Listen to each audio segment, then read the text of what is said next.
Shalom adik-adik, bertemu lagi dengan kakak pada hari Minggu ini. Untuk memulai pada sekolah minggu pada pagi hari ini, mari kita pujikan Jadikan Aku Indah.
Setiap apa yang kami terima dapat menjadi hikmat dalam kehidupan kami. Di dalam nama Tuhan Yesus, haleluya, amin.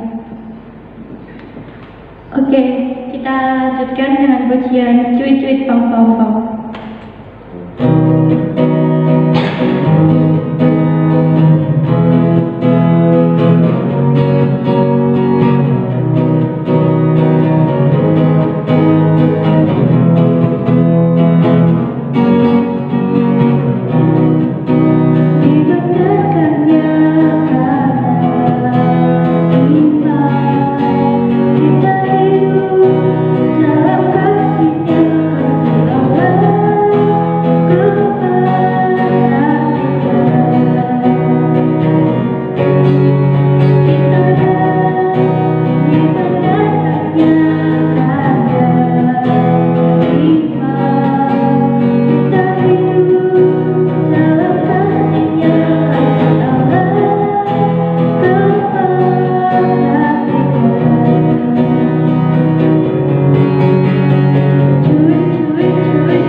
dan firman-firman yang telah kami terima dapat menjadi hikmat dalam kehidupan kami. Di dalam nama Tuhan Yesus, haleluya, amin. Shalom adik-adik, selamat hari Minggu dan selamat beribadah kembali kepada Tuhan. Nah, walaupun saat ini kita belum bisa beribadah secara bersama-sama di gereja, tapi kita mau tetap bertumbuh bersama di dalam ibadah online ini ya.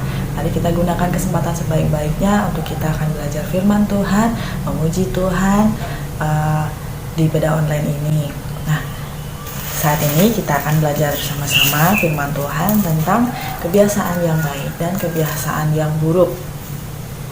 Cerita Alkitabnya pada kali ini diambil dari 1 Samuel 2 ayat 11 sampai 26. Di dalam perikopnya itu berjudul kejahatan anak-anak Eli. Kita akan masuk ke dalam cerita. Tinggallah seorang imam besar yang bernama Imam Eli di Bait Allah di Silo. Imam tersebut mempunyai 2 orang anak, yaitu Hofni dan Pinehas. Kedua anaknya ini pun merupakan imam besar. Nah, jabatan imam merupakan jabatan yang paling penting di Israel, karena jabatan imam itu merupakan perantara antara umat Israel dengan Tuhan Allah. Nah, apa saja tugas dari imam besar? Tugasnya adalah mempersembahkan korban, menaikkan doa syafaat, dan juga memberi berkat kepada umat Israel yang datang untuk mempersembahkan korban kepada Tuhan. Nah, kalau mereka imam besar, kenapa ditulisnya kejahatan anak-anak Eli? Nah, ternyata adik-adik di dalam ayat yang ke-12, saya akan bacakan 12 dan 13a. Adapun anak-anak lelaki Eli adalah orang-orang dursila. Mereka tidak mengindahkan Tuhan ataupun batas hak para imam terhadap bangsa itu. Nah, maksudnya adalah ketika orang-orang Israel datang dan korban dagingnya itu dimasak, anak-anak Imam Eli ini ngambil duluan, padahal belum dipersembahkan kepada Tuhan. Mereka sudah makan duluan. Bahkan terkadang ketika orang Israel ini membawa yang mentah, daging yang terbaik diminta sama mereka, sama anak-anak Imam Eli ini. Nah, orang-orang Israel kan kadang juga, kok diminta toh, ini kan buat Tuhan. Nah, kalau sudah begitu, anak-anak Imam Eli, mereka akan minta dengan paksa adik-adik. Sini, pokoknya saya minta dagingnya, baik, mau saya makan, mau saya masak sendiri, mau saya makan. Nah, ini ayat yang ke-17 ya. Dengan demikian, sangat besarlah dosa kedua orang muda itu di hadapan Tuhan, sebab mereka memandang rendah korban untuk Tuhan. Padahal korban itu mau dipersembahkan kepada Tuhan, tetapi oleh anak-anak Imam Eli ini dimakan duluan adik-adik. Itu adalah sangat jahat di mata Tuhan. Nah, apa yang terjadi dari dosa dan kejahatan yang dilakukan anak-anak Imam Eli? Mereka dihukum oleh Tuhan dengan mati dalam peperangan. Sekarang, lu kok bisa tuh imam besar, kok anak-anaknya jahat? Ternyata itu adalah dari kelalaian Imam Eli yang dia salah cara mendidik dalam mengenalkan Tuhan. Jadi anak-anaknya ini tumbuh tidak takut Tuhan adik-adik, makanya mereka bisa dengan sembarangan memakan korban untuk Tuhan. Nah, adik-adik bisa buka di dalam Ulangan 4 ayat yang ke-10b. Saya baca untuk adik-adik ya. Suruhlah bangsa itu berkumpul kepadaku, maka aku akan memberi mereka mendengar segala perkataanku, sehingga mereka takut kepadaku selama mereka hidup di muka bumi, dan mengajarkan demikian kepada anak-anak mereka.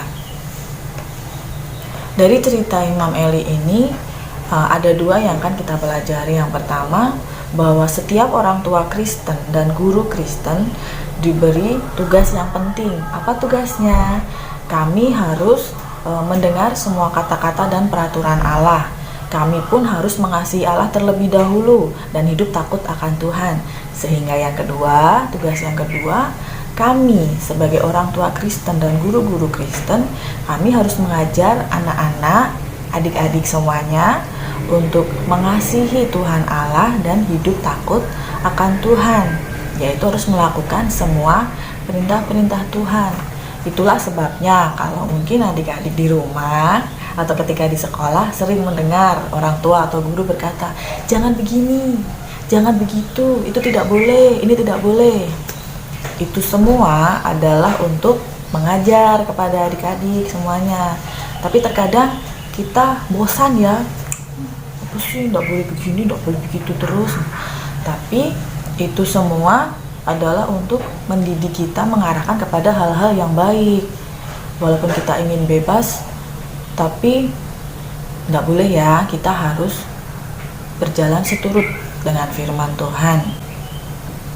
Nah, terkadang orang tua itu perlu menegur anaknya, bahkan menghukum kalau perlu jika anak-anaknya ngeyel, memberontak. Seperti itu.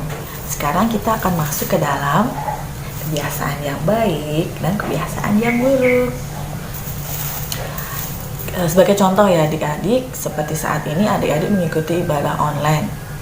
Hari Minggu ini ikut ibadah online. Kita ibaratkan dengan batang lidi. Hari ini ikut, besok Minggu enggak. Wah, cuma sekali. Mudah patah adik-adik kalau cuma sekali.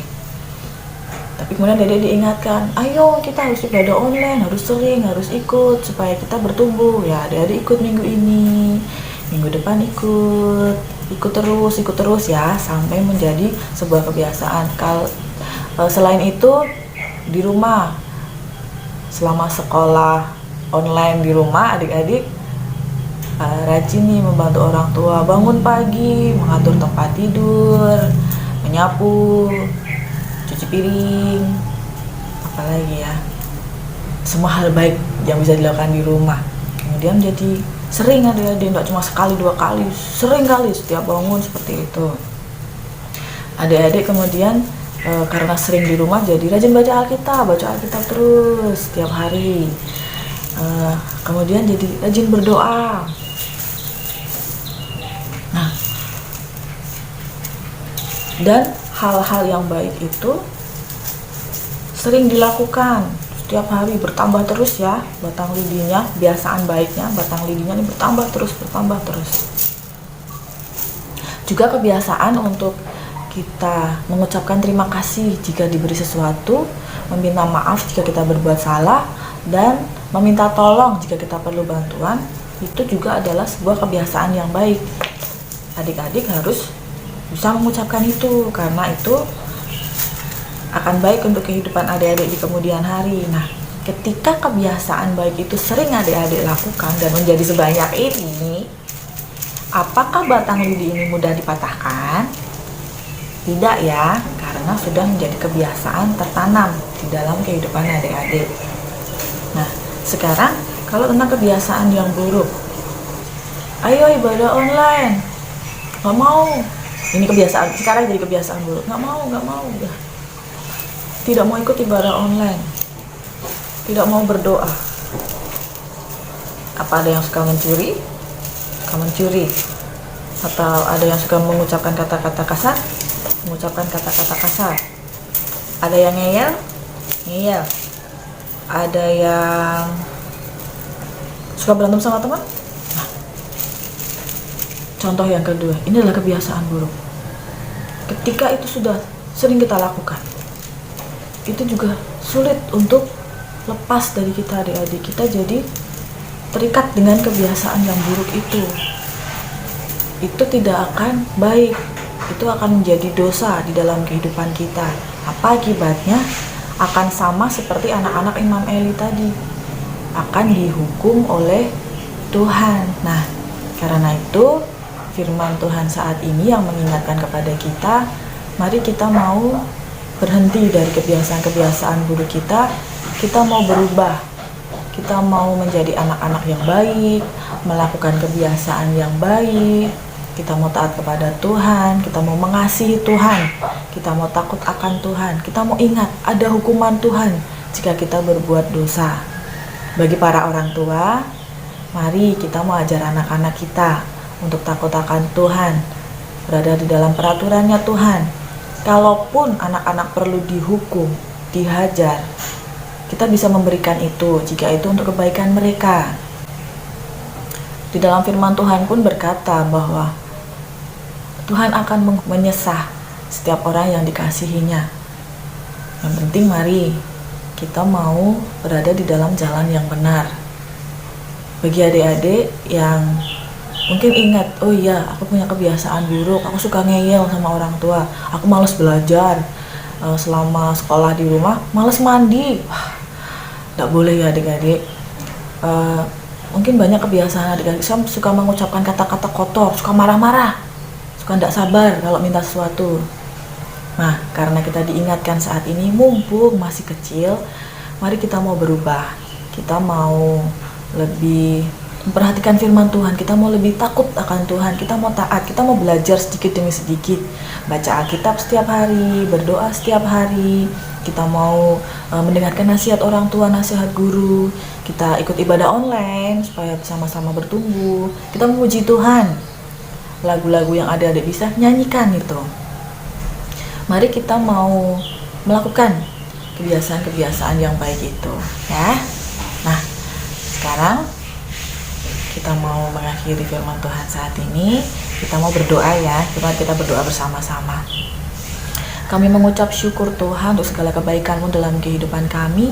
Kami berdoa kiranya Tuhan menolong kami untuk kami boleh merubah setiap kebiasaan buruk kami. Kami boleh meninggalkan setiap kebiasaan buruk kami, dan kami berubah menjadi anak-anak Tuhan yang baik, melakukan kebiasaan yang baik, takut akan Tuhan, mengasihi Tuhan, dan kami boleh menjadi teladan berkat dimanapun kami berada.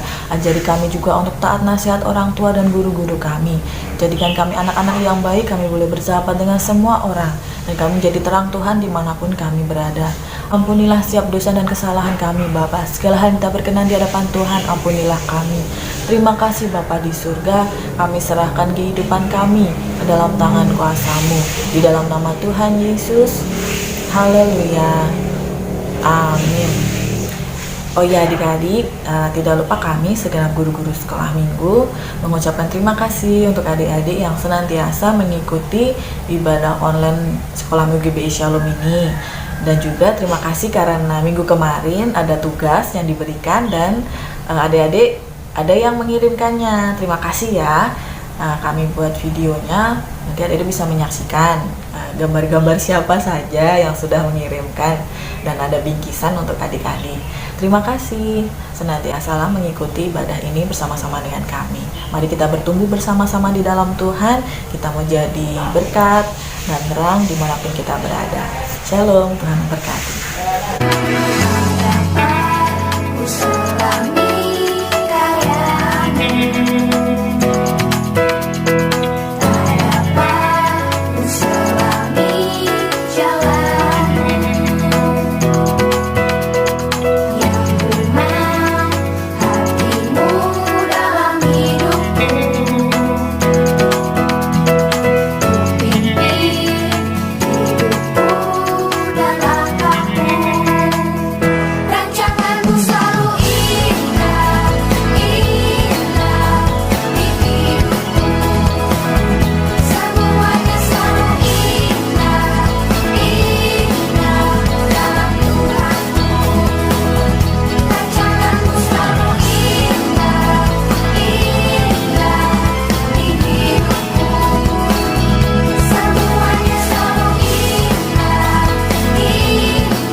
Oke adik-adik, kita tadi sudah mendengarkan firman Tuhan yang telah disampaikan oleh Mbak Jose.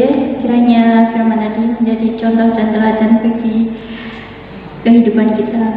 Untuk menutup sekolah minggu pada pagi hari ini, mari kita pujikan JP Shalom.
Mari kita berdoa. Tuhan Allah Bapa kami yang pada saat kerajaan surga yang mulia, terima kasih atas berkat yang telah Kau berikan saat ini. Saat ini kami telah mengikuti ibadah sekolah minggu, kiranya Kau memberkati kami semuanya. Di dalam nama Tuhan Yesus, haleluya, amin. Terima kasih Bapa.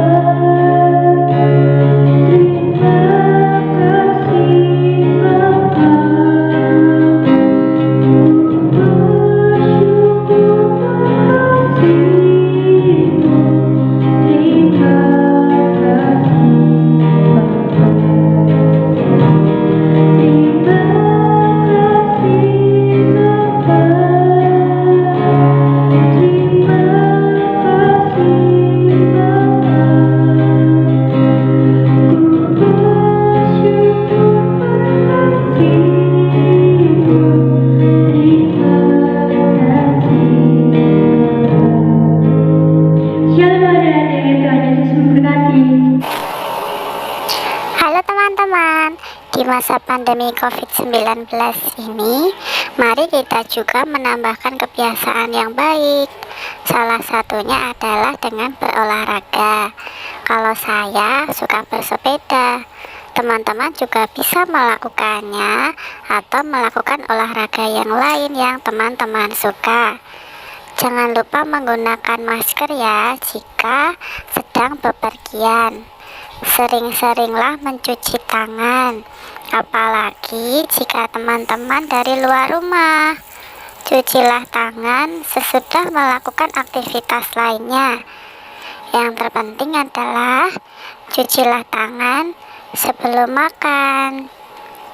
Itu aja teman-teman pesan dari saya. Mari kita akan melaksanakan hidup bersih dan sehat, dan marilah kita menjaga kehidupan yang sudah Tuhan berikan bagi kita. Terima kasih semuanya. Salam sehat. Tuhan Yesus memberkati.